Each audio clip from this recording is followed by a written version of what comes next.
आज के इस वीडियो में हम सीखेंगे कि कैसे अलग अलग तरीके से आप अपना इंट्रो दे सकते हैं, यानी आप कैसे अलग अलग सेंटेंसेस को इस्तेमाल कर सकते हैं। सबसे पहले आप करेंगे ग्रीटिंग्स, यानी आप कहेंगे good morning sir, firstly thank you for giving me this opportunity to introduce myself. और ग्रीटिंग्स के बाद आप बताएंगे फुल नेम। आप अपना फुल नेम इस तरीके से बता सकते हैं। आप कह सकते हैं माई नेम इज आलम, यानी माई नेम इज के बाद आप अपना नाम लिखें, या फिर आप ये कह सकते हैं आई एम आलम, आप ये भी कह सकते हैं। My full name is Alam, आप ये भी कह सकते हैं। You can call me Alam, everyone calls me Alam, या इनफॉर्मल वे में माई सेल्फ आलम भी बोला जाता है। इनमें से जो सबसे ज्यादा कॉमन है वो है माई नेम इज। नेम के बाद आपको बताना पड़ेगा एज, यानी उम्र, और आप अपनी उम्र को ऐसे बता सकते हैं। आप कहेंगे आई एम 25 ईयर्स ओल्ड। यहाँ मैंने अपने सेंटेंस में बोला 25, तो यहाँ 25 की जगह पर आप वो नंबर बोले जो आपका है। यानी अगर आप 20 साल के हैं तो आप कहिए आई एम 20 ईयर्स ओल्ड, या आप ये कह सकते हैं आई एम ओवर 20,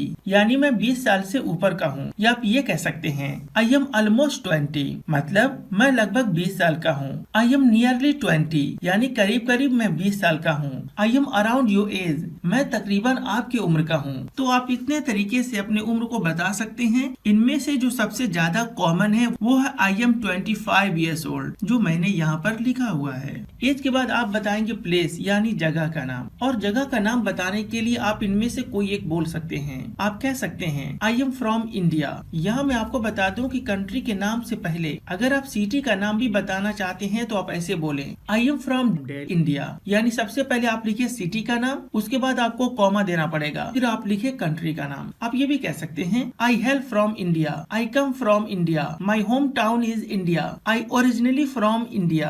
आप आई एम करके भी बोल सकते हैं, लेकिन उसके आगे बताना पड़ेगा आपको नेशनलिटी, यानी आप कहेंगे आई एम इंडियन, या फिर आप ये कह सकते हैं I was born in India. इनमें से जो सबसे ज्यादा कॉमन है वो है आई एम फ्रॉम, जो कि मैंने यहाँ पर 1 नंबर पर लिखा हुआ है। प्लेस के बाद आप बताएंगे एजुकेशन, और आप अपना एजुकेशन ऐसे बताएं। आप कहें आई एम स्टूडेंट एट, उसके बाद आप दे अपने स्कूल या कॉलेज का नाम, या फिर आप ऐसे बता सकते हैं I study at Devi inter college, यानी आप कहें आई स्टडी एट, उसके बाद आप अपना कॉलेज का नाम दे दें। या फिर आप ऐसे भी बता सकते हैं आई स्टडी अकाउंटिंग, या एडवर्टाइजिंग, या arts, biography, economics, history, marketing, journalism, philosophy. अगर आप इनमें से कोई कर रहे हैं तो आप इनमें से कोई एक बोलें। अगर आप पढ़ाई कर रहे हैं और आपकी पढ़ाई कंप्लीट नहीं हुई है तो आप कहेंगे आई एम परसुइंग। उसके बाद आप बताएंगे कि अभी आप क्या पढ़ाई कर रहे हैं, जैसे I am pursuing a BA final year, या I am pursuing a BA first year या सेकेंड ईयर। एजुकेशन बताने के लिए ये भी एक तरीका है। आप कह सकते हैं आई एम ग्रेजुएट, या I M post graduate, I graduate from Lucknow university. Education के बाद आप बताएंगे एक्सपीरियंस,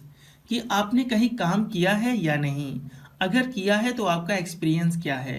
आप अपना एक्सपीरियंस ऐसे बता सकते हैं I work for ETA as an engineer. ETA जो कि एक कंपनी का नाम है, यहाँ पर आप उस कंपनी का नाम लिखिए जिसमें आप काम किए हुए हैं। आप ऐसे भी कह सकते हैं I work in a private limited company, I used to work as a engineer at Delhi, I have been working in Delhi for 4 years। अगर आप रिटायर्ड हो चुके हैं तो आप कहें आई एम रिटायर्ड। अगर आपके पास कोई जॉब नहीं है या जॉब के बाहर है तो आप कह सकते हैं I am out of work. अगर आपको ये कहना हो कि आप किसी जॉब के तलाश में हैं तो आप कहेंगे I am looking for a job. Experience के बाद आप बताएंगे अपनी फैमिली के बारे में, यानी आप कहेंगे coming to the family details, my father is a government school teacher in Delhi, my mother is a house maker. इनके अलावा अगर आप और डिटेल देना चाहते हैं तो आप ऐसे दें। आप कह सकते हैं there are 5 people in my family. यहाँ मैंने अपने सेंटेंस बोला 5, लेकिन आपकी फैमिली में जितने लोग हैं आप उतना ही बोले। या फिर आप ऐसे कह सकते हैं there are 3 of us in my family, या आप ये कह सकते हैं I live with my family. अगर आपका कोई भाई बहन नहीं है तो आप कह सकते हैं I don't have any siblings. अगर आपके पास भाई बहन है तो आप ऐसे बोले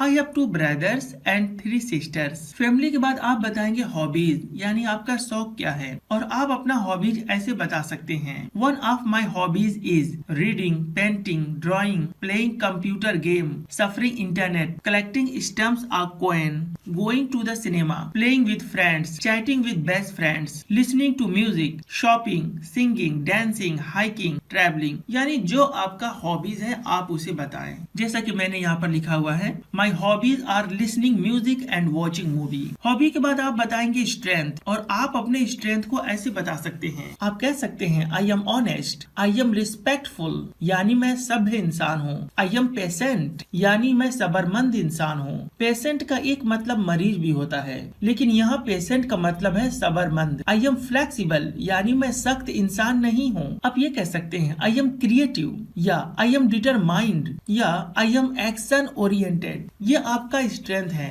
जिसे आप अपने ताकत में यानी स्ट्रेंथ में बता सकते हैं। स्ट्रेंथ के बाद बताया जाता है वीकनेस, और आप अपने वीकनेस में कह सकते हैं आई एम साई, यानी मैं शर्मीला हूँ। Not adept at public speaking, या फिर आप ये कह सकते हैं I am not comfortable taking risk, या फिर आप ये कह सकते हैं I take on too much responsibility, या फिर आप ये कह सकते हैं आई ट्रस्ट अदर्स इजली, या I can't say know when someone ask for help, यानी जब कोई मुझसे मदद मांगता है तो मैं नहीं कह पाता हूँ। यहाँ गोल में आप शॉर्ट टाइम और लॉन्ग टाइम गोल बताएंगे।